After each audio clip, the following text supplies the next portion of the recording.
బేహద్ పరం మహాశాంతి మా చెప్తూ ఉన్నారు. స్వయం మిమ్మల్ని మీరు డబల్ లైట్ ఫరిస్తాగా అనుభవం చేసుకుంటున్నారా? ఫరిస్తా అంటే ఈ ప్రపంచంలో ఒక్క బాపుతోటే సంబంధం ఉండటం.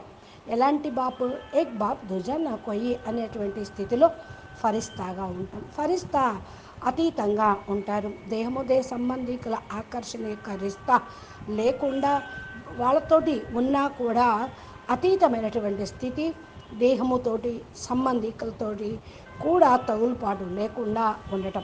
ఎందుకంటే ఫరిస్తాలు ఈ ప్రపంచంలో కాలు మోపరు అంటారు. ఒక భగవంతుడితోటే సంబంధం. కాబట్టి ఇప్పుడు దేహంలో వచ్చి కర్మ చేస్తూ ఉన్న మళ్ళీ ఒక సెకండ్లో అతీతంగా అవ్వటం. ఒక సెకండ్లో ఇక్కడ, ఒక సెకండ్లో అక్కడ. ఎందుకంటే ఫరిస్తాలు అంటే ఎగిరేవాళ్ళు, ఇక్కడ అక్కడ ఉండేవాళ్ళు, సదా బుద్ధితోటే సెకండ్లో వెళ్ళిపోయేటువంటి వాళ్ళు. పరం శాంతి.